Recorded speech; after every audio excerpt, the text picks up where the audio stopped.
ሰላም ጤና ይስጥልኝ ተመልካቾቻችን ከሀዲያ ቴሌቪዥን የዕለቱን ዜናዎች ይዘን ቀርበናል። ከዜናዎቹ ጋር ምህረት መለሰ ነኝ። በቅድሚያም ዋና ዋና ዜና። ቀደምት አባቶች ሀገርን ለማጽናት የከፈሉት መስዋዕትነት ለዛሬ ብልጽግና መሰረት መሆኑን የሀዲያ ዞን ዋና አፈ ጉባኤ ወይዘሮ ቴነሽ ሙልጌታ ተናገሩ። ግብርና የሀገርን ኢኮኖሚ መገንባት ብቻ ሳይሆን በመሸጋገር ሂደት ላይም ትልቅ አስተዋጽኦ አለው ሲሉ ርዕሰ መስተዳድር ዶክተር እንደሻው ጣሰው ገለጹ። የኢትዮጵያውያን ባህላዊ ምግቦችን ለዓለም ማስተዋወቅና ለአዳዲስ የኢኮኖሚ ሀብት መፍጠሪያነት መጠቀም እንደሚያስፈልግ የስራና ክህሎት ሚኒስትር ሙፈሪያት ካሚል ገለጹ።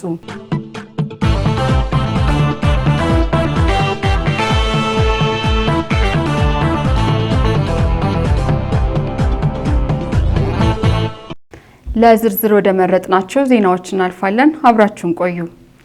ቀደምት አባቶች ሀገርን ለማጽናት የከፈሉት መስዋዕትነት ለዛሬ ብልጽግና መሰረት መሆኑን የሀዲያ ዞን ዋና አፈ ጉባኤ ወይዘሮ ቴነሽ ሙልጌታ ተናገሩ።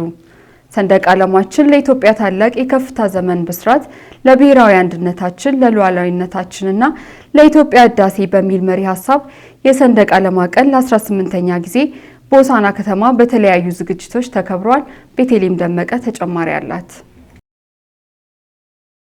በማዕከላዊ ኢትዮጵያ ክልል በሀዲያ ዞን በሆሳዕና ከተማ 18ኛ ጊዜ የሰንደቅ ዓላማ ቀን ከክልል ከዞንና ከተማ ክላስተር ከተውጣጡ አካላት ጋር ተከብሯል። ለ18ኛ ጊዜ የሚከበረው የሰንደቅ ዓላማ ቀን ሰንደቅ ዓላማችን ለኢትዮጵያ ታላቅ የከፍታ ዘመን ብስራት፣ ለብሔራዊ አንድነታችን፣ ለሉዓላዊነታችንና ለኢትዮጵያ ህዳሴ በሚል መሪ ቃል በሆሳዕና ከተማ ተከብሯል። በዕለቱም መነሻ ሰነድ ቀርቦ ውይይት የተደረገ ሲሆን ሰንደቅ ዓላማ የአንድ ሀገር መንግስትና ህዝብ ሉዓላዊነት የፖለቲካ ስልጣን የነጻነትና እድገት ምልክት እንደሆነ ተመላክቷል። የኢትዮጵያ ሰንደቅ ዓላማ የሀገራዊ አንድነትና ነጻነት መገለጫ፣ ታላቅ የብሔራዊ ኩራት አርማ፣ እንደ ሀገር ሁለንተናዊ ብልጽግና በመሆኑ የሀገር ክብር በሁሉም ዘርፍ በተግባር ከፍ ማድረግ ተገቢ እንደሆነም በሪፖርቱ ቀርቧል። የብሔራዊ ሰንደቅ ዓላማ ቀን በየዓመቱ መከበሩ ለብሔራዊ አንድነት፣ ለኢትዮጵያ ሉዓላዊነትና ከፍታ እንዲሁም ብሔራዊ መነቃቃትን ለመፍጠር ትልቅ ትርጉም እንዳለው በመድረኩም ተነስቷል። በመርሃ ግብሩ የተገኙት የሀዲያ ዞን ዋና አፈ ጉባኤ ወይዘሮ ቴነሽ ሙልጌታ እንደገለጹት እንደ ዞን ከክልልና ከተማ ክላስተር ከተውጣጡ አካላት ጋር በጋራ መከበሩን ጠቅሰው በዓሉ ለኢትዮጵያውያን ልዩ ክብር ያለው እንደሆነና አርበኝነትና የባህል የቋንቋ እኩልነት የተገኘበት በዓል እንደሆነም ጠቅሰዋል። ኢትዮጵያውያን ነጻነታቸውን ያስከብሩበት ምልክት ነው። ኢትዮጵያውያን አርበኝነትን ያስመሰከሩበት፣ በችግር ውስጥም ሆኖ ባንዲራቸውን ከፍ በማድረግ ድል የተቀናጁበት፣ ሌላኛው ደግሞ አርበኝነትን በተለያዩ ነገሮች ላይ ሰላም አምባሳደርነትን በተለያዩ ነገሮች ላይ የብሔር ብሔረሰቦች ሃይማኖትና የባህል ቋንቋ እኩልነትን ያገኘንበት፣ ህዝቦች አንድ ላይ ሆኖ አብሮነትን አብሮ የመኖር እድል ያገኙበት ነው። ይሄ አርማ በተለይ ይሄ በዓል ለኛ ልዩ ነው፣ ለኢትዮጵያውያን ልዩ ክብር ያለ ነው። እንደ ሀገር በዓሉ ከሌሎች በዓላት እንደሚለይ የጠቀሱት አፈ ጉባኤዋ የደም ዋጋ የተከፈለበት በዓል እንደሆነና ነጻነት የታወጀበት እንደሆነም ተናግረዋል። በዓሉን ሰንደቅ ዓላማ በመስቀል በደማቅ ሁኔታ መከበሩን አብራርተው ቀደምት አባቶቻችን ውድ ህይወታቸውን መስዋዕት በማድረግ ሀገር ሳትደፈር ኢትዮጵያን ከትውልድ ለትውልድ ማሻገራቸው ለዛሬ ብልጽግና አቁሞናል ብለዋል። በዓሉ ግን ከሌሎች በዓላት በጣም እጅግ የሚለይ ነው። ለኢትዮጵያን ህዝብ በተለይ ኢትዮጵያን በየቦታ ለዚህ ለባንዲራ ወይም ለዚህ ለነጻነት ቀን ደማቸውን ላባቸውን ያፈሰሱና ደማቸውን በማፍሰስ ልዩ ይሄ ነጻነትን ያስከበሩ ለጥቁር ህዝቦችም ጭምር ተምሳሌት የሆኑበት ባንዲራ ነው። እንደ ሀገር ኢትዮጵያ ሉዓላዊነቷን ጠብቃ የቆየችበት መገለጫና የማንነት ማሳያችን ነው ያሉት የሀዲያ ዞን ዋና አስተዳዳሪ ልዩ አማካሪ አቶ ታምራት አኑሎ ሀገሪቷ የቆየችው ኢትዮጵያ የአባቶች ተጋድሎ ነው ብለዋል። ሰንደቅ ዓላማ በዓለም ደረጃ ከፍ ብሎ እንዲታይ ብዙ ዜጎች ዋጋ ከፍለዋል ብለው በአሁኑ ወቅትም ሰንደቅ ዓላማ ከፍ ብሎ እንዲታይ በኢኮኖሚው ዘርፍ ሀገር በቀል የኢኮኖሚ ማሻሻያ ስራዎች ተሰርተዋል፣ እየተሰሩም ነው ብለዋል። ይህ ብሔራዊ የባንዲራ ቀን ሲከበር ብዙ ትርጉም አለው። እንደ ሀገር ሀገራችን ሉዓላዊነቷን ጠብቃ የቆየችበት መገለጫ ነው። ባንዲራ ስናከብር፣ የባንዲራ ቀን ስናከብር ባንዲራችን እንግዲህ የነጻነታችን ምልክት ነው። የማንነታችን ማሳያ ነው። የእኩልነት እና የነጻነት መገለጫ ነው። ስለዚህ ኢትዮጵያ እንደ ሀገር ሆና የቆመችው ወይንም የቆየችው ቀደም ሲል የነበሩ አባቶቻችን ጀግኖች ለባንዲራ ሲሉ በማዋደቅ ራሳቸውን መስዋዕት በማድረግ ደማቸውን አፍሰው አጥንታቸውን ከስክሰው ኢትዮጵያ ሀገር ሆና እንድትቀጥል አድርገዋል ማለት ነው። ስለዚህ ሁሉም ዜጋ ባንዲራ ሲመለከት ባንዲራ ሲያይ የሆነ ስሜት ይኖረዋል። ያ ስሜት አንድም የደስታ ነው፣ ሁለትም ይህን ነገር የማስቀጠል ሙሉ ኃላፊነት እንዳለው ሊሰማ ይችላል ማለት ነው። በመጨረሻም በሰንደቅ ዓላማ ፊት መሀል ላይ የመፈጸም መርሃ ግብር የተከናወነ ሲሆን በበዓሉም የማዕከላዊ ኢትዮጵያ ክልል የፋይናንስ ቢሮ ምክትል ኃላፊ አቶ አክሊሉ መኔቦና የሀዲያ ዞን ፍርድ ቤት ፕሬዝዳንት ዳኛ ጥላሁን ዴታሞን ጨምሮ ሌሎች ከፍተኛ የስራ ኃላፊዎች ተገኝተዋል። የትምህርት ውጤት ስብራትን ለማሻሻል ለዘርፉ ትኩረት መስጠት እንደሚገባ ተጠቆመ።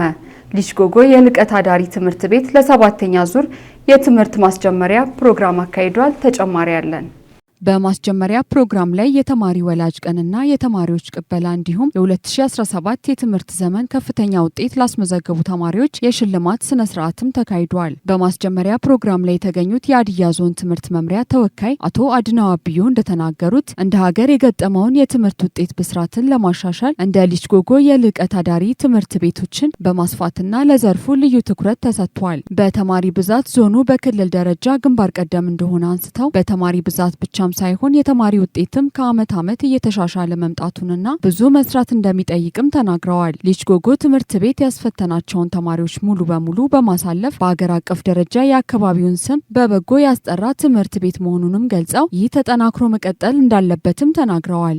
በ2017 በሀዲያ ዞን 82 ትምህርት ቤቶች ላይ የ12ኛ ክፍል ፈተና ለተማሪዎች ሰጥተናል። ከ10 ሺህ በላይ ተማሪ ማለት ነው። ከነዛ ትምህርት ቤቶች ልጅ ጎጎ አንዱ ነው።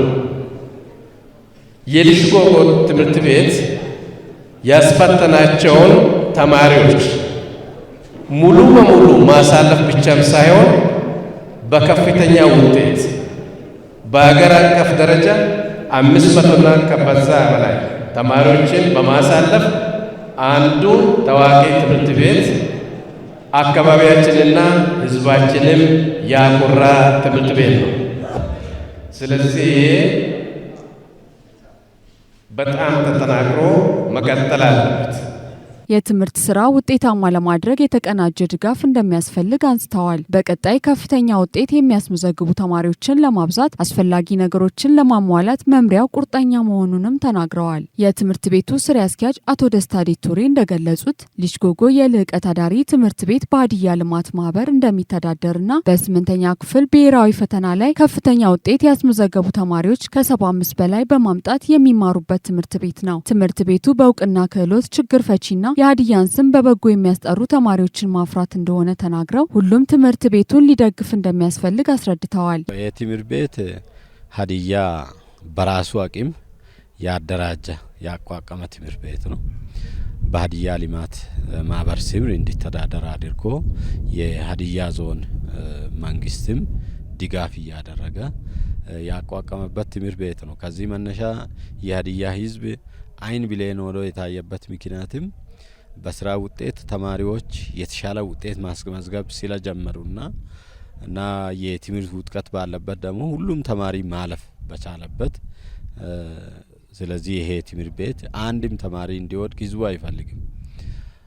የትምህርት ቤቱ አላማ ደግሞ ይሄ ብቻ አይደለም። ከፍተኛ ውጤት በተለይ ከ600 ከሚፈተኑት ውጤት ከ500 በላይ የሚያስመዘግቡ ተማሪዎች ከ50 በላይ እንዲሆንና ከሀዲያ አብራክ የተወለደ ልጅ በዓለም አቀፍ ደረጃ ላይ ችግር ፈቺ ሆኖ በምርምር ውጤት የተሻለ ሆኖ እንዲገኝ ህዝቡም ስለሚፈልግ ትምህርት ቤቱም ያንን አቅዶ ነው የሚሰራው። የልጅ ጎጎ የልቀት አዳሪ ትምህርት ቤት አካዳሚክ ጉዳዮች ዳይሬክተር አቶ ተከተል ሱሞሮ በበኩላቸው ትምህርት ቤቱ በእውቀትና ክህሎት ተወዳዳሪ ዜጎችን ለማፍራት እየተጋ ያለው ትምህርት ቤት ነው ብለዋል። በክረምት ወራት የትምህርት ስራ ለመጀመር በቂ ዝግጅት መደረጉን ገልጸው በ2018 የትምህርት ዘመን 248 ተማሪዎች ወደ ትምህርት ገበታቸው እንደሚገቡና 57 አዲስ ተማሪዎችን መቀበሉን አንስተው የመማር ማስተማር ሁኔታ በይፋ መጀመሩን ተናግረዋል። በዚህ አመት ዝግጅት አድርገናል።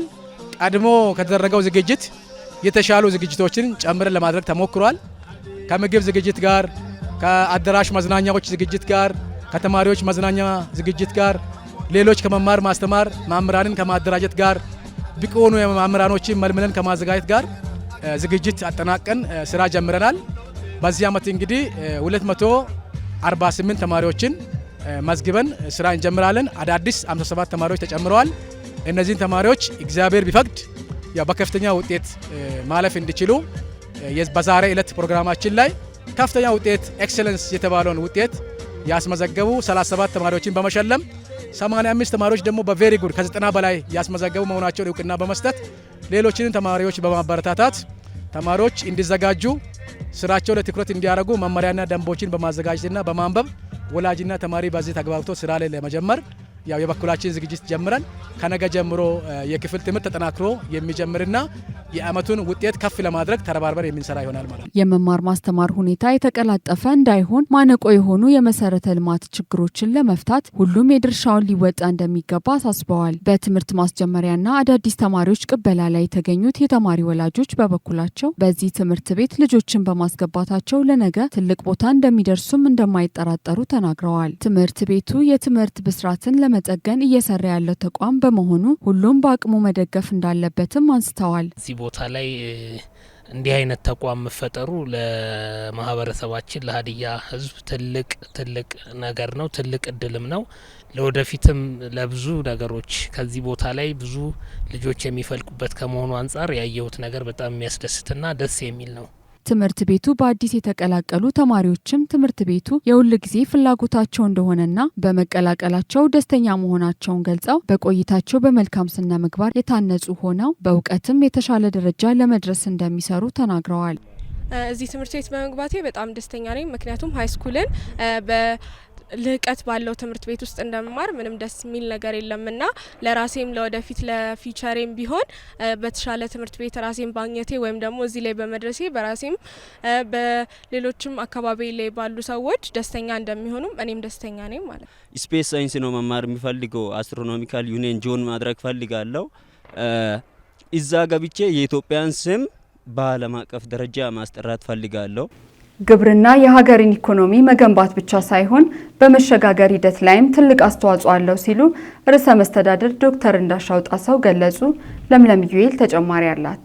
ማዕከላዊ ኢትዮጵያ ክልል የግብርና ቢሮ ያዘጋጀው የተቀናጀ የግብርና ልማት ጥራት ለሀገራዊ ማንሰራራት በሚል መሪ ቃል የ2017 ዓ.ም አፈጻጸም ግምገማና የ2018 የበጋ ወቅት ስራዎች ማስጀመሪያ መድረክ በዱራሜ ከተማ ተካሂዷል። በመድረኩ ላይ የተገኙት የማዕከላዊ ኢትዮጵያ ክልል ርዕሰ መስተዳድር ዶክተር እንዳሻው ጣሰው ክልሉ ያለውን የተፈጥሮ ጸጋ በመጠቀም ምርትና ምርታማነትን ለማሳደግ ትጋትና ቁርጠኝነት እንደሚያስፈልግ ገልጸዋል። ዶክተር እንዳሻው አክለውም ግብርና የሀገር ኢኮኖሚ ከመገንባት ባለፈ በኢኮኖሚ ሽግግር ሂደት ውስጥ ትልቅ አስተዋጽኦ ያለው ቁልፍ ዘርፍ መሆኑን ጠቅሰው ኢትዮጵያ በ2023 በአፍሪካ የብልጽግና ተምሳሌት ለመሆን ያቀደችውን እቅድ ለማሳካት እየተሰራ መሆኑን አብራርተዋል። ግብርና ሁለት ባህሪያት አሉት። አንዱ የሀገር ኢኮኖሚን በመቀየር የሀገር ኢኮኖሚን በመገንባት ብቻ ሳይሆን በመቀየርና በማሸጋገር የራሱ አስተዋጽኦና የራሱ ባህሪ አለው፣ ያሸጋግራል። ሁለተኛው የቤተሰብ ብልጽግናን በከተማና በገጠር ለማረጋገጥ ወሳኝ ሚና ካላቸው ምሰሶዎች መካከል አንዱ ተብሎ ነው የሚወሰደው ወይም ቅርብ ነው።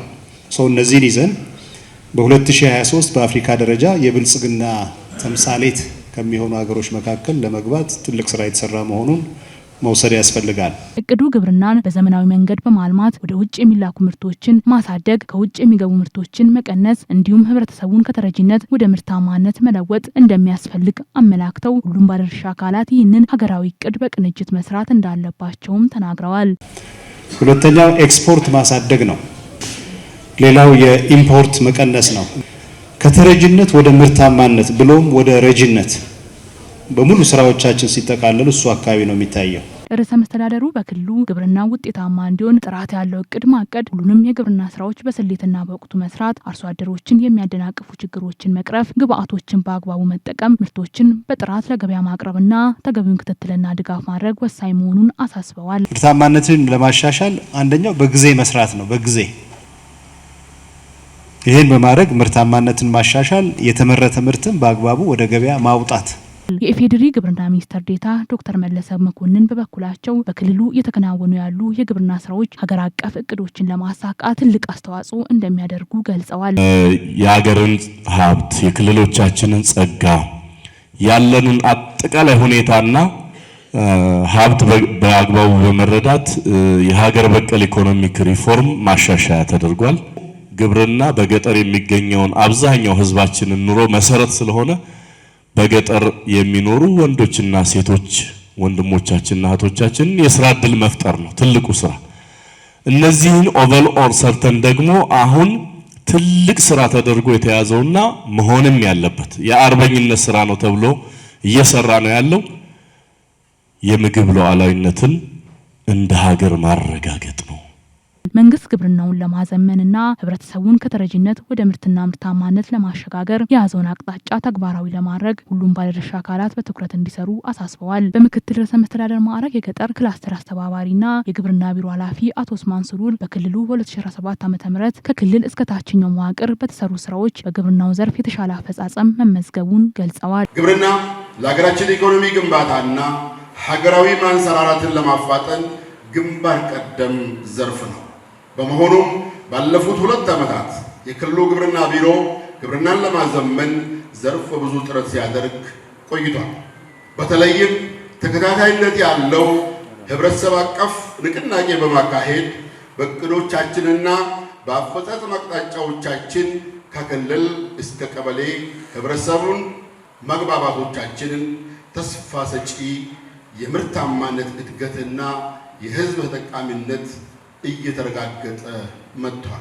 ህብረተሰቡ ከተረጂነት ወደ ምርታማነት ለማሳደግ በተጀመረው ሀገራዊና ክልላዊ ተነሳሽነት ኢኒሼቲቭ አበረታች ውጤት የተመዘገበ መሆኑንና የአርሶ አደሩ ገቢም እየጨመረ መሆኑን አቶ ኡስማን አስታውሰው በቀጣይ ስራዎች በአመራሩ በኩል በቁርጠኝነት ተሰርተው የህብረተሰቡን የምግብ ሉዓላዊነት መጠበቅ እንዳለበትም አንስተዋል።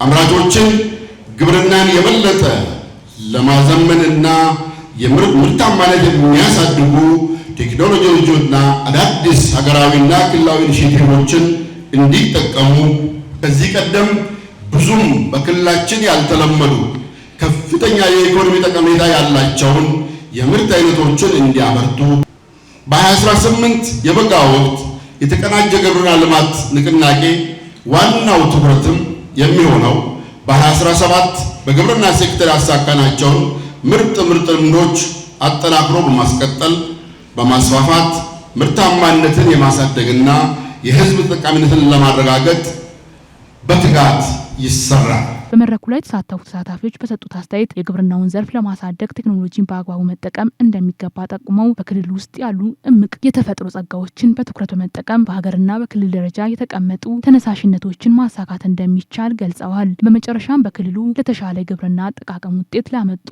አርሶ አደሮች እውቅናና ሽልማት ተሰጥቷል ሲል ባልደረባችን ፊታሙ ደስታ ዘግቧል። በካቶሊክ ልማት ድርጅት ሲአርሲ በተገኘው 45.6 ሚሊዮን የገንዘብ ድጋፍ በሀዲያ ዞን ሌሞ ወረዳ የተገነባው የሰዳማ ማስዱና የንጹህ ውሃ መጠጥ ፕሮጀክት ተመርቆ አገልግሎት መስጠት ጀመረ። የንጹህ ውሃ መጠጥ ፕሮጀክት ተጠናቆ አገልግሎት መስጠት በመጀመሩ መደሰታቸውን የአካባቢው ነዋሪዎች ገልጸዋል። ዘመን ዮሐንስ ተጨማሪ አለው። በምርቃቱ ፕሮግራም ላይ የኢትዮጵያ ካቶሊክ ቤተክርስቲያን የሆሳዕና ሀገረ ስብከት ጳጳስ አቡነ ስዩም ፍራንሷና የእንድብር ሀገረ ስብከት ጳጳስ አቡነ ሉቃስ ፍቅሬን ጨምሮ ሌሎች ከፍተኛ የመንግስት ባለድርሻ አካላት ተገኝተዋል። በዕለቱ የተገኙት የካቶሊክ ልማት ድርጅት ዓለም አቀፍ ዳይሬክተር ሚስተር ሳንከልና የምስራቅና የደቡብ አፍሪካ የሲአርኤስ ዳይሬክተር ሚስተር ማክ ዴቪስ በየበኩላቸው እንደተናገሩት የካቶሊክ የልማት ድርጅት ወይም ሲአርኤስ ዘር፣ ሃይማኖት፣ ቀለም ሳይለይ የህብረተሰብ ችግር የሚፈታ የልማት ስራ እየሰራ መሆኑን ተናግረው በሰዳማ ማስዱና ንጹህ የመጠጥ ውሃ ፕሮጀክት የዚህ አካል መሆኑን አንስተው ቀጣይም በተጨማሪም በአካባቢው የተለያዩ የልማት ስራዎች እንደሚሰሩ አብራርተዋል። የካቶሊክ ቤተክርስቲያን ልማት አስተባባሪ አባ ማኑኤል ዮሴፍና የሰዳማ ማስዱና የውሃ ፕሮጀክት ዲዛይነር አቶ ገዶሬ ሁንዲቶ በዚህ ወቅት እንደገለጹት ቤተክርስቲያኗ ከሃይማኖት አስተምሮ በተጨማሪ የልማት ስራዎችን እንደምትሰራ ገልጸው ኃላፊዎቹ በሰዳማ ማስዱና የንጹህ መጠጥ ውሃ ፕሮጀክትን ከ45.6 ሚሊዮን ብር በላይ ወጪ በማድረግ ገንብቶ ለአገልግሎት ተጠቃሚ ማህበረሰብ ማስረከባቸውን ተናግረዋል። ይህ የውሃ ፕሮጀክትም ከ18000 በላይ የህብረተሰብ ክፍሎችን ተጠቃሚ ያደረገ መሆኑን የተናገሩ ሲሆን ይህ የንጹህ መጠጥ ውሃ ፕሮጀክት ብዙ ወጪ ወጥቶበት የተሰራ በመሆኑ ህብረተሰቡ እንዲጠብቀውም መልእክት አስተላልፈዋል። በምርቃቱ ላይ የተገኙ የሰዳማ ማስዱና የውሃ ፕሮጀክት እንግዲህ አንደኛ የማህበረሰቡ ጥያቄ ነው የነበረው፣ የረጅም ጊዜ ጥያቄ ነበረ። ሁለተኛ ደግሞ ጥያቄውም መሰረታዊ ጥያቄ ነው የነበረው። ምክንያቱም አካባቢ ላይ የውሃ ችግር እንዳለ ይታይ ነበረ። አካባቢውን በተለያዩ አጋጣሚዎች በምንገባባቸው ጊዜያት የውሃ ችግር እንዳለ ይታይ ነበርና ከዚህ አንጻር ለዚህ ውሃ ጥያቄያቸውን እያቀረቡ ለረጅም ጊዜ ቆይተው ነበረ። ያንን ጥያቄያቸውን ለመመለስ ደግሞ እኛ እንደ ካቶሊክ ቤተክርስቲያን በኢትዮጵያ ካቶሊካዊት ቤተክርስቲያን የሆሳና ሀገረ ስብከት ማህበራዊና ልማት ቢሮ የተለያዩ በሮችን አንኳኩቷል። የዚህን ፕሮጀክት ሰነድ የተለያዩ ቦታዎችንም ልኳል። ምክንያቱም ፕሮጀክት እንደተላከ ስለማይገኝ ከተለያዩ አቅጣጫዎች ሞክረን መጨረሻ ላይ እንግዲህ በአሜሪካ ላይ የካቶሊክ ተራድኦ ድርጅት የሆነውን ሲአርኤስን በጠየቅንበት ጊዜ ነው ይህንን ፕሮጀክት ለማሳካት የቻልነው። የሰዳማ ብዙ ከ2006 ጀምሮ እስከ ዛሬ እየለፈን አምና በዚህ ሰዓት ነው ከሲአርኤስ ጋር ደብዳቤ ተጻጽፈን ወርልድ ቪዥን በፊት ይዞ ነበር። ከዛ በኋላ ሲአርኤስ ተጻጽፈን ተገናኘ ነው። ሆኖም ሲአርኤስ ከተገናኘ በኋላ ሰዳማ ስንሰራ የመጀመሪያ ህዝብ ከዚህ ማሬ ሄዶ ወይም ከዚህ አቡና ሄዶ ነው ውሃ የሚቀዳው። ነገር ግን ከዛ ይሄን ሁለቱም ቦታ ማይድ ያልቻሉ ሰዎች ከወንዝ ነው የሚቀዱት እና ብዙ ቦታ ላይ ብዙ ለቅሶ ላይ ሰው ባደኛ ፋቴ ይባላል ብዙ እንትን ይይዛሉ። እንደዚህ ምርቃት የሰዳማ ውሃ ይምጣ ሰዳማ ውሃ እንዲመጣልን እንጸልይ ብሎ ይጸልያሉና የነዛ ሰዎች እምባይ ብዙ ጊዜ እኔ እንዲቀመጥ አይሰጥም። አሁን ወደ በዚህ ፕሮጀክት ስላስንመጣ አምና ነው የጀመሩት። ፕሮጀክቱ የተጀመረው 45 ሚሊዮን 682 ሺህ ነው። የሰጠው ሲአርኤስ ነው። ለማን ነው ሰጠው? ለካቶሊክ ነው። የፌዴሪ የውሃና ኢነርጂ ሚኒስትር አማካሪ አቶ አበራ እንዳለ እንደተናገሩት መንግስታዊ ያልሆኑ ድርጅቶች በመንግስት የማይሸፈኑ የልማት ስራዎችን በመሸፈን ትልቁን ድርሻ እየተወጡ መሆኑን ተናግረው የካቶሊክ ልማት ድርጅት ያደረገው ድጋፍ ትልቅ አስተዋጽኦ መሆኑን የገለጹ ሲሆን ህብረተሰቡም የተሰራውን የልማት ስራ እንዲጠብቅም መልእክት አስተላልፈዋል። ሚኒስቴር መስሪያ ቤቶች፣ የክልል፣ የወረዳ፣ የዞን፣ የፌዴራል ተቋማት ከልማት አጋር ድርጅቶች እንደ ሲአርኤስ ካሉ ትልቅ ድርጅቶች ጋር ትልቅ ስራ እየሰራን ያለ ነውና ከምንጩ ጀምሮ ቅድም ወንዝ ወርደን አይተናል። ህፃናት ተማሪዎች በእጃቸው እያፈሱ ውሃውን ሲጠጡት አየን። በእውነት እነሱ ለጠጡት እኛ ደነገጠን። ሲአርኤስ ግን ንጹህ መጠጥ ውሃን ነው ደጃችን ድረስ ያመጣልን። ስለዚህ ህፃናት በአግባቡ ትምህርታቸውን እንዲማሩ እንጠብቃለን። ነገ ቤተሰባቸውን፣ ማህበረሰባቸውን፣ ቀበሌ፣ ወረዳ፣ ዞናቸውን፣ ኢትዮጵያ ሀገራቸውን በዓለም አቀፍ ደረጃ የሚያስጠሩ ምሁራንን ከመፍጠር አንጻር ይሄ የተመረቀው የመጠጥ ውሃ ፕሮጀክት ብቻ ሳይሆን የጤና ፕሮጀክት ነው። በእንግድነት የተገኙት በውጭ ጉዳይ ሚኒስቴር የዲያስፖራ ጉዳዮች ዋና ዳይሬክተር አምባሳደር ፍጹም አረጋ እንደተናገሩት የሃይማኖት ተቋማት የውጭ አጋር ድርጅቶችን በመጋበዝ የሚያደርጉት አስተዋጽኦ ከፍተኛ መሆኑን ተናግረው ይህ ፕሮጀክት እንዲሳካ የበኩላቸውን ድርሻ የተወጡ የሃይማኖት አባቶችን፣ የልማት ድርጅቶችንና የአካባቢውን ማህበረሰብ አመስግነዋል። ይህ ፕሮጀክት እዚህ ቦታ ላይ እንዲሳካ ለማድረግ ማህበረሰቡ ብዙ ጥረት እንዳደረገ ካሁን ቀደም በመጣሁበት ጊዜም ተገንዝቤያለሁ። አንድ አይደለም፣ ሁለት አይደለም፣ 3 ሙከራዎች ተሞክረው ገንዘብ ተዋጥቶ ብዙ ጥረት ተደርጎ ሳይሳካ እንደቀረና በመጨረሻ ግን ያለምንም መታከት ጥረታችሁን በመቀጠላችሁ የአባቶች ጸሎት፣ የእናቶች ጸሎት ታክሎበት ባደረጋችሁት ክትትል የኢትዮጵያ ካቶሊክ ቤተክርስቲያን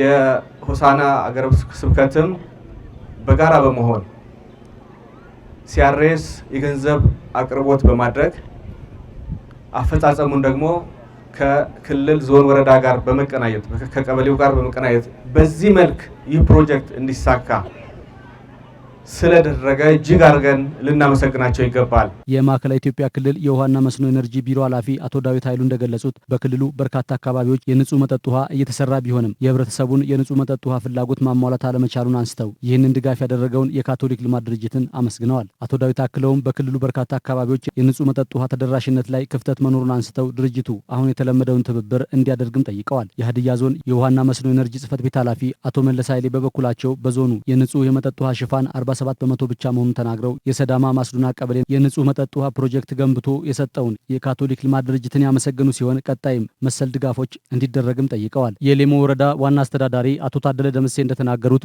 በወረዳው የዘመናት ጥያቄ የሆነውን የሰዳማ ማስዱና ቀበሌ የንጹህ መጠጥ ውሃ ፕሮጀክት ተመርቆ አገልግሎት በመስጠቱ መደሰታቸውን ተናግረው ለዚህ ስኬት የበኩላቸውን ድርሻ የተወጡ አካላትን አመስግነዋል። የንጹህ መጠጥ ውሃ ምረቃን አስመልክቶ ደስታቸውን የገለጹት የአካባቢው ነዋሪዎች በበኩላቸው በቀበሌው የንጹህ መጠጥ ውሃ ባለመኖሩ ለተለያዩ ችግሮች ሲጋለጡ እንደነበር አንስተው አሁን ግን ቀን መጥቶ የንጹህ መጠጥ ውሃ በመገንባቱ ከልክ በላይ ደስታ እንደተሰማቸው ተናግረዋል ሲል ባልደረባችን ዋበላ ወርቁ ዘግቧል።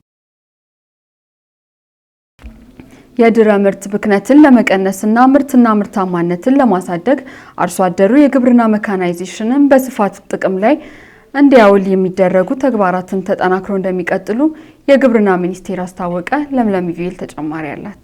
ዘመናዊ ቴክኖሎጂን በመጠቀም የምርት ብክነትን በመቀነስ የዜጎችን የምግብ ዋስትናና ዘላቂ ልማት ለማረጋገጥ ትኩረት ተደርጎ እየተሰራ ነው። ከዚህ ውስጥም አርሶ አደሩ ሜካናይዜሽን የሆኑ የመውቂያና የማጨጃና የምርት መሰብሰቢያ መሳሪያዎች እንዲጠቀሙ በማድረግ የምርት ብክነትን ለመቀነስ እየተሰራ መሆኑን ተጠቁሟል። በግብርና ሚኒስቴር የሰብል ልማት መሪ ስራ አስፈጻሚ አቶ ኢሳያስ ለማ ለኢዜአ እንዳሉት ግብርናውን በማዘመን የምርት ብክነትን ለመቀነስ የሚያስችሉ ቴክኖሎጂዎች ተግባራዊ የተደረጉ ነው። በተለይም ሰብል በሚዘራበት በሚወቃበትና በሚሰበሰብበት ወቅት ሜካናይዜሽን የእርሻ መሳሪያዎችን በማሰራጨትና አርሶ አደሩ ጥቅም ላይ እንዲያውላቸው እየተደረገ ይገኛል ብለዋል። በአሁኑ ወቅትም በተለይም የበልግ ምርት የሚሰበሰብበት ወቅት በመሆኑ ብክነትን ለመቀነስ የተጠናከሩ ስራዎች እየተሰሩ መሆኑንም ጠቁመዋል። በዋናነትም ስንዴ በሚያመርቱ አካባቢዎች የመውቂያ ኮምባይነር በስፋት የተሰራጨ መሆኑን ተናግረዋል።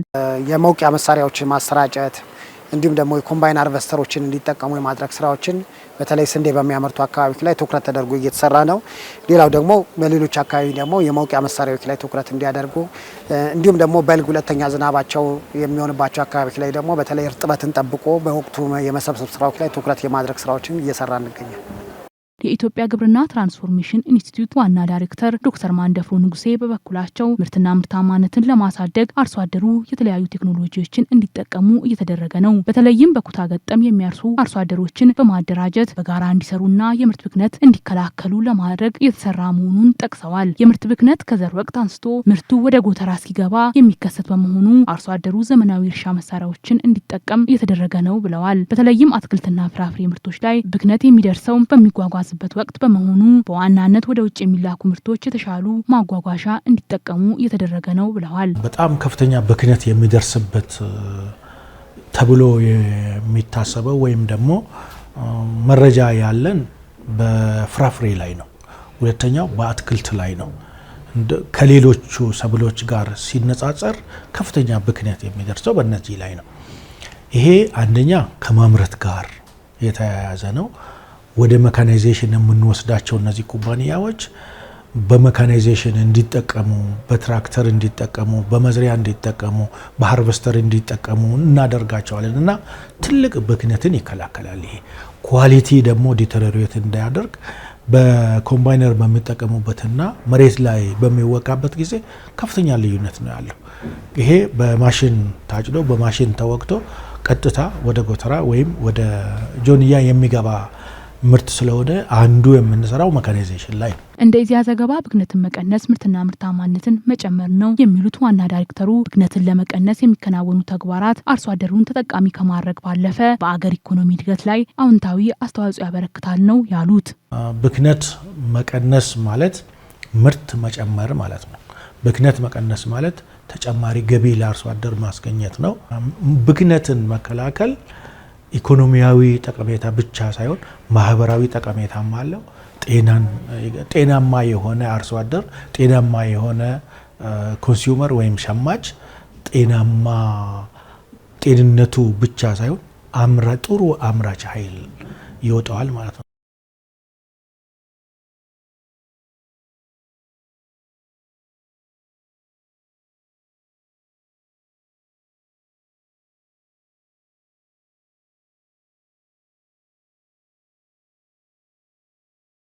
የኢትዮጵያን ባህላዊ ምግቦችን ለዓለም ማስተዋወቅና ለአዳዲስ የኢኮኖሚ ሀብት መፍጠሪያነት መጠቀም እንደሚያስፈልግ የስራና ክህሎት ሚኒስትር ሙፈሪያት ካሚል ገለጹ። ምንትዋብ ኢያሱ ተጨማሪ ያላት።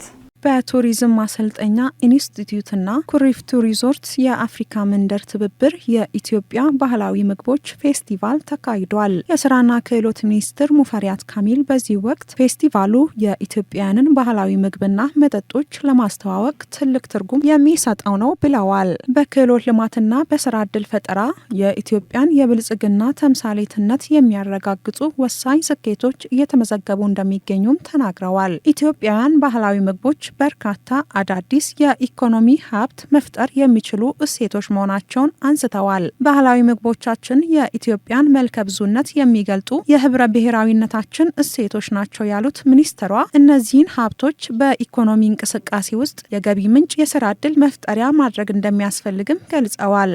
እነዚህን እምቅ አቅሞች ከጓዳ ወደ አደባባይ በአግባቡ በማውጣት ሀብት የሚፈጥሩ ባህላዊ ምግቦቻችን፣ ባህላዊ ጨዋታዎቻችን እሴት የሚፈጥሩ ዌልዝ ወይም ሀብት የሚፈጠርባቸው እንዲሆኑ ኢትዮጵያን መልከ ብዙ መሆኗን በአግባቡ የሚያሳዩ የጋራ ቋንቋ ለመፍጠር የጋራ መግባባት ለመፍጠር ለምናደርገው በሂደትም የሀገር ግንባታ ስራችንን እውን ለማድረግም ትርጉም ያላቸው ናቸው። ብሔረሰቦች የምግብና የመጠጥ አይነቶች እየተጠኑ ሸልፍድ እንዲሆኑ ሳይሆን እየተጠኑ ወደ ምርት እንዲቀየሩ ማለት ነው።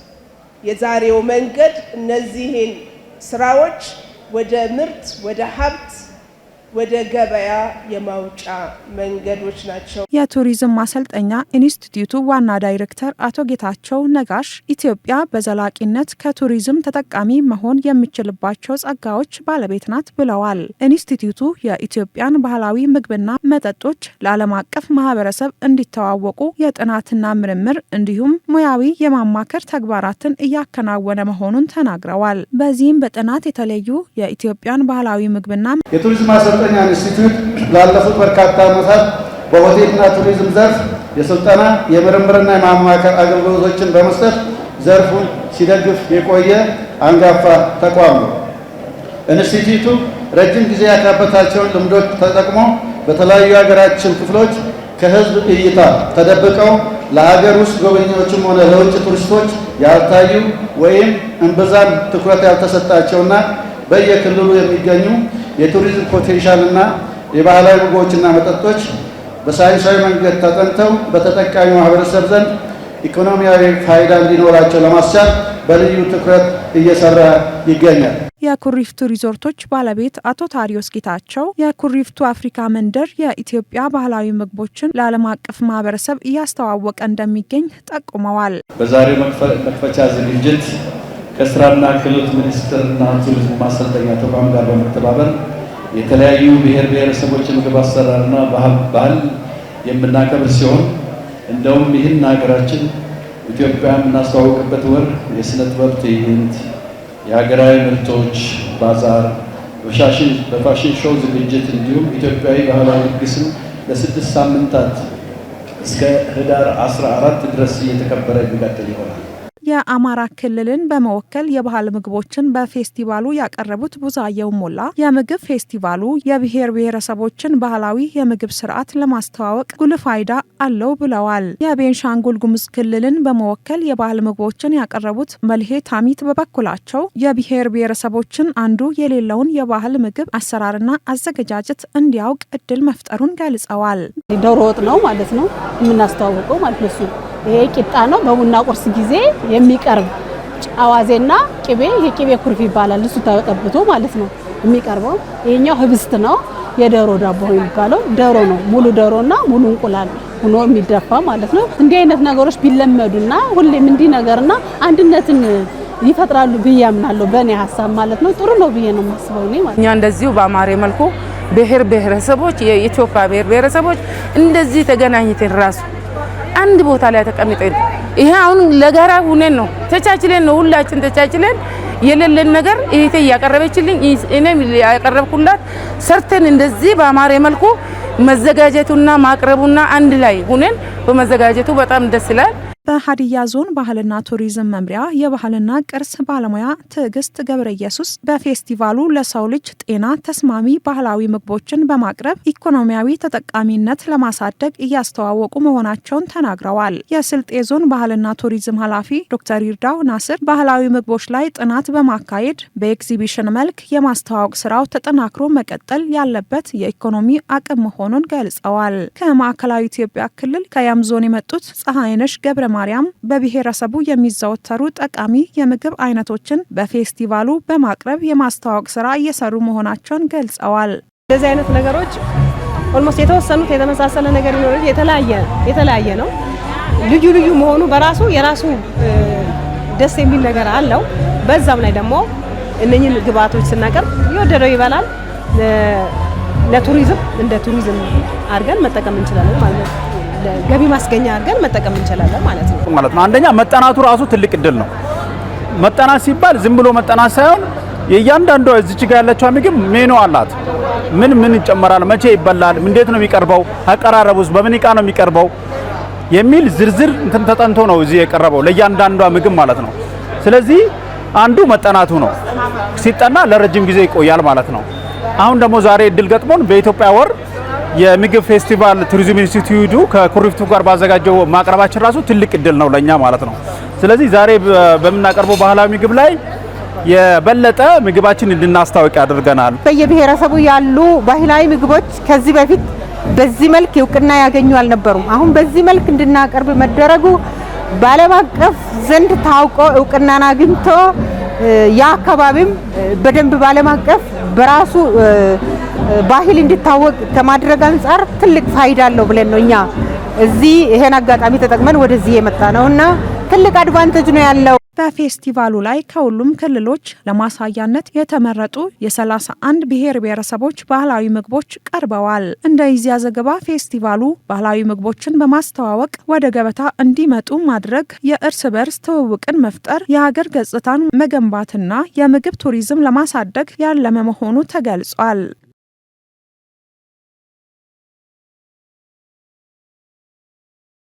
ተመልካቾቻችን የዕለቱ ዜናዎቻችን ይህንን ይመስሉ ነበር። ከቀሪ የሀዲያ ቴሌቪዥን ፕሮግራሞች ጋር መልካም ቆይታ